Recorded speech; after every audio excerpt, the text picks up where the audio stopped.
First one is, how do you use data to inform your decisions for planning and teaching in a teaching cycle? So, that would include most effective data sources to plan in a cycle of teaching, and the role of your diagnostic data. Yep.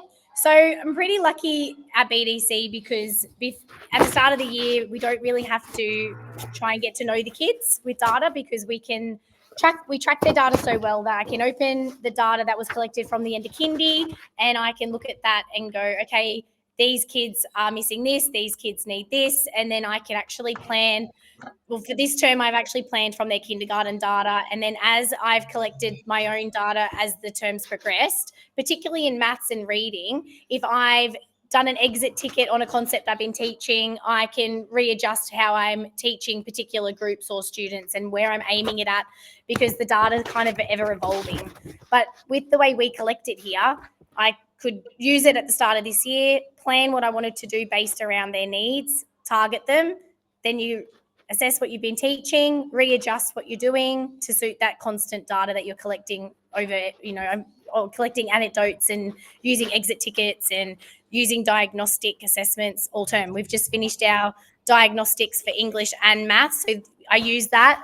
I suppose it's that triangulation of what you're getting as a diagnostic, what you're seeing as a teacher, what a past teacher has seen, and looking at where you need to go to next. It really should drive everything that you're doing so that the kids are getting what their next steps are, which are all different, which is hard.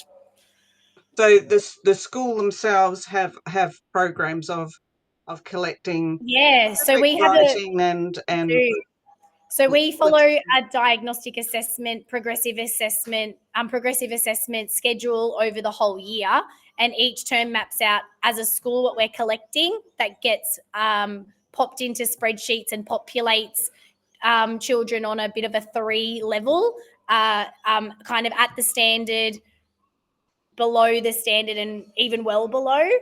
So then everyone that's already at the standard in particular concepts, you can push straight away forward. But then we can then target the children that need the push to get to standard, but those kids that are even lower than that we need a push to get way up to standard because they're actually well below the standard. And we've been doing that for literacy and maths, K to 6. So it's quite good. You get a very good picture of a student. Their data is added to the same spreadsheet so we do it 3 times a year, most of these diagnostics. So then that spreadsheet actually gives you a very well-rounded picture of a student over time. It would. It does. Yeah. Okay. So how do you plan your lessons then to incorporate engaging teaching strategy? Yeah, well, being in year 1 this year, everything has to be engaging or they lose the plot very quickly. So for year 1 particularly, it's got to be short and sharp. The kind of rule of thumb that we've been taught, or I've been taught along the time, is they shouldn't be sitting longer than their age on the mat for an explicit teaching time at one time. So I try and keep them on the mat for that, 7, 8 minutes, 10 minutes at a maximum. Go and do something, and then then you can come back and do another 10-minute explicit, but then go and do it. So I try and do the I do, we do, you do, where then it's broken into those shorter time frames, being only young, and then concrete materials, using technology, has definitely been a winner for these kids. Playing games, everything with a game where there's a winner at the end or they're beating their own kind of high score, definitely brings their engagement up. The iPads have been a winner. They really want to use them to do any task they can, and not app-based tasks, using Keynote to record their own stories and using AI to create images from things they've created ups the ante already without even trying. So lots of tech, lots of hands-on, lots of games, and on repeat, that kind of cycle. But short and sharp is definitely the way to go with the little kids. Sounds good. And so how do you provide differentiated opportunities within that? Yeah, good question. So I try and look at what the particular outcome is, look at my data, who's already got it, how can I push them up? So, for example, this week we're looking at place value. So it's quite a new concept for year one because they haven't technically been taught it in the curriculum until now. However, we all know that there's some kids that just know it or their parents have taught them at home. So based on the diagnostic we just did, most of my class was they got 0 correct in the place value questions. They didn't understand tens and ones yet because that vocab is new. But I had 3 kids who nailed it. So today's activity was an introduction to place value. So so most of my class, I've got a class of 23. So 20 were working with numbers, just tens and ones, as I introduced the place value blocks. But then my other group of 3, we worked on hundreds and thousands just to push them along because they could clearly, I got them to do one in front of me just to make sure that I hadn't missed something. But as soon as they could do that straight away, I could push them on. I set them a task to the side, and then most of the kids grasped it quite quickly. So they're kind of at that level where they could do something independently. And then I've got the kids who need support. And for them, the support was just being there and guiding them through the activity so that they weren't doing it solo at this stage. But there'll definitely be a point this year where I've got kids still working on just tens and ones. There'll be kids working on hundreds. There'll be kids working on thousands, and it will just progress. But So it's a being able matter to, about managing the different groups all at the same time, it is. keeping your eyes all over the classroom. It is. And I strategically do it in a circle. So they're working in a circle so I can sit and I can actually see who's doing what. And then as I get to gauge that better, I'll actually strategically place them in the circle. So the kids who are struggling will be on either side of me in the circle and they'll progress out. And then those kids that are working really high will be at the other side of the circle because then they actually don't need you as much.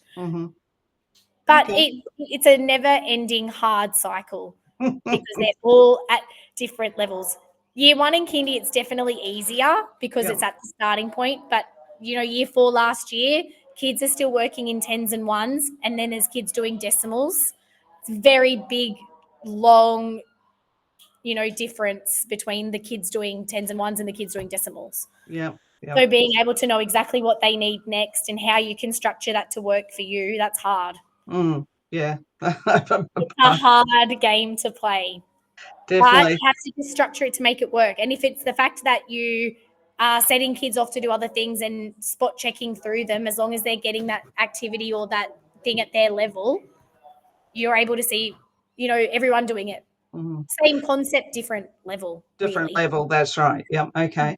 So then you're already planning also your general capabilities have to be incorporated in your cross-curricular priorities. How do you go about making sure that they're addressed and any other suitable adjustments that you need to make? Well, yes. So the cross-curricular priorities, I think, are one of the hardest things to do across all subject areas. So it's definitely something we try and do more across science and HISI. We try and bring all of it across into that. So we try and look for ways we can bring all of those things into those units more so than our maths and our English, bringing the cross-curriculum capabilities in it. What was the second part of that question? I actually can't remember. The general capabilities and just cross-curricular and any suitable adjustments to your teaching based on what all the data that you've probably already answered that, so you don't need to answer that again. Just mainly the cross-curricular priorities. Yeah, the cross-curricular things I find it tricky. It's easier to do it in your big units of work, the ones that can actually bring it all together, and it's definitely your science and your HISI units. I think in this lower end, teaching the basics, English becomes English and maths becomes maths, and they're very core. But we definitely try to bring it all in our other units to make sure that we are ticking those boxes. But it's definitely not in my English or my maths units as much as maybe it could be. I'll be honest with that. Okay. Yep. And how do you select and use a variety of assessment tools and practices, including feedback? Yeah, so this is you need a wide variety, and I think over the years I've tried and tested lots. I find so for maths I use exit tickets pretty religiously because even though I've watched and I've maybe taken a note down about a certain student on a certain topic, having it on a concrete piece of paper can then give me evidence to, especially when I'm talking to parents and being able to show them what it is more so than I've given that child feedback. So from it, teacher to child perspective, giving that oral feedback's important. And I'm constantly doing that, particularly in that fishbowl circle mode. You can actually go around and give verbal feedback to every kid every time, particularly in maths. The way I do spelling, it's constant instant feedback because they're in spelling rows based on their ability. So my front row are the kids who really need that extra guidance, all the way back to row 4 where they're actually getting differentiated spelling words because they can do those first sets of words. So instant feedback from student to teacher, but collecting that other evidence like exit tickets. Your writing gives your own sample because you've constantly got writing samples. So it's an easy one to collect, easy one to give feedback to the student on the writing. When it's spelling, I don't do a lot of writing with my spelling. I do lots of whiteboards. So they're constantly getting instant feedback, but I'm taking photos as I go. So I've got evidence of what they're doing on their whiteboard. Okay. Because sometimes, particularly my front row, who are the struggling spellers, they want to get it right. But so you've got to quickly get a photo before they change it once they know that they've not got it right and they want to change it. I quickly take photos. If I get everyone to put their boards up like this, I take a class photo because then I can actually zoom in and see what they've got on their boards. What a clever idea. Get them to hold them up, take a photo, and then you actually can just zoom in and go, okay, still struggling with that. Like we're doing long spelling right after a short vowel, which is the TCH. There's still kids that are forgetting the T in there, or they're not hearing the vowel sound. That front row is easy to see, and then you've got that instant evidence that you can then show parents or use to guide what you're doing next, or be able to tell the student. I try and pick up the student as well straight away in that front row because they're the kids with the speech problems to start with, so they're not hearing the vowel sounds properly to start. So really breaking it up and helping them in the moment. So if you see they're writing the word dish and they've used an E in the middle, it's like pointing to that middle vowel and going, say the vowel, what do you hear? So you're giving instant feedback all the time. I find in K1 and 2, instant feedback for them is actually really easy. As they get older and they're doing so much more written work, instant feedback's really hard because by the time you get around and look at what they've done, the kind of feedback I've moved on. Yeah. Whereas in K1 and 2, constant use of whiteboards means you can give instant feedback to every kid all the time. Yeah. Writing's easy because it's a written sample and I get them to conference with me. In that conference means I can take anecdotal notes to the side. I just choose one focus because it's too much for them. So, our focus might have been a particular spelling rule, but they're not using that in their everyday writing. So I squiggly green line underneath those words and get them to go back and try again. So they're getting instant fixing of things as you go. But you have to do a collection. So you have to have diagnostics that you're doing as a whole, level. Like everyone in year 1 needs to do it so you can track it. You need your teacher assessments like your exit tickets, or as you get older, testing that shows what they can and can't do. That's not helped, like unassisted. So you get a good idea. You need to have a whole range. Yeah. Yep. Okay. And there are a lot out there that There's you've a got to lot. work out that what works out for you. You do, and everyone will be different. In the part, like I do keep a pretty solid spreadsheet on kids and I add data and notes into it all the time, but it's not everyone's cup of tea. Some people would prefer to write it in a notebook, and that's okay. As long as you can decipher what you've got and you're keeping something, it's going to help you guide your teaching. It's going to help you guide how you feel about a child and their growth. It's going to help you guide conversations with parents. It's going to help you guide conversations with other staff, really. Yep. Okay. But you have to gather something. You have to collect it and keep it somehow so that you can understand it. That makes sense. Absolutely. That makes sense. Now you can use it. No point collecting it if you're not going to use it. That's my biggest thing is why do an assessment if you're not going to use it? So whatever you're doing and however you're collecting it, you must use that.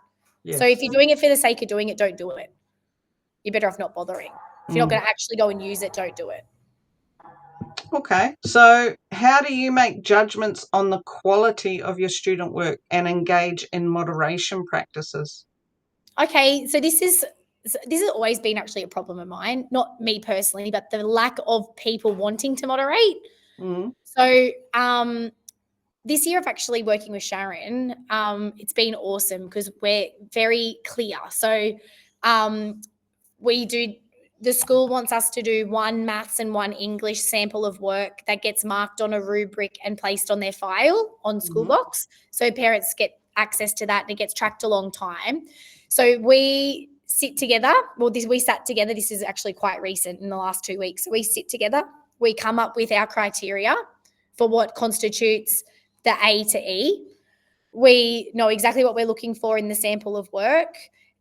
We actually even wrote the same comment and tweaked it to suit the child. So everyone that performed at that competent level pretty much got the same comment because they showed the same skill, but we might have tweaked it. We might have commented on reversals of numbers, which was an added thing onto the task itself because the task wasn't looking at that, but it was an added extra. We did the same for writing. Okay, what does your competent look like? What will a competent look like across year one? So we popped ours in piles, what we thought, A to E, what we thought, looked at them together and went, yeah, okay, we're pretty much on the same page. Or maybe I was being a bit harsh with maybe my C's are a bit harsh. Maybe they were okay. Maybe some of them were a bit of a B. So being able to talk it through, but not everyone's open to doing that. Lots of But people. you like doing that. I like doing it because I have found in the past that not everyone has the same idea of what constitutes a grade.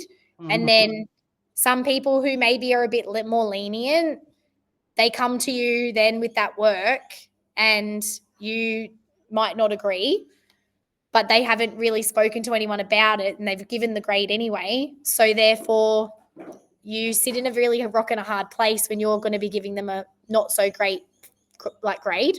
Yes. So I like talking it through because then you feel confident and comfortable with the judgments you're making, knowing that everyone in grade one's been marked the same. The same, yeah. Exactly. And we haven't put any biases into it. It's literally, that's the sample of work. This is what we wanted them to achieve. Have they achieved it? Did they go? So, for example, our maths task this term was based around friends of 10, but it was a problem. It was a word problem. So the person went to the shops and bought red and green apples. Some were red, some were green. She only bought 10 apples when she went there. What are all the different combinations of apples she could have bought? Now, most kids only did 9 plus 1, 2 plus 8, 3 plus 7, 4 plus 6, and 5 plus 5. They didn't then do the rest of the turnarounds. They didn't do them. Yes. So, and we were also looking to see if any of those higher thinking kids could connect subtraction to it because we've been connecting addition with subtraction. So it was very clear what we wanted to see as a competent, very clear what made the proficient, and very clear what made the advanced. So when we marked it, it actually was the most easy marking because we'd already discussed it. We had a document that had our comments in that we'd come up with together, and we marked it and put the comments in, and it was done in a period because we knew what we were doing. It was clear. So I really like it. There's lots of people that don't like it. But I feel like it's important to be on the same page if you're going to mark things as a grade. It needs to be consistent. Consistent, yep. Absolutely. A Absolutely. parent needs to know that no matter what class in grade one, that's the level that they're looking for. Yeah, absolutely. Did I answer all of that one? Yeah. How do you measure the impact your teaching is having on your students' learning?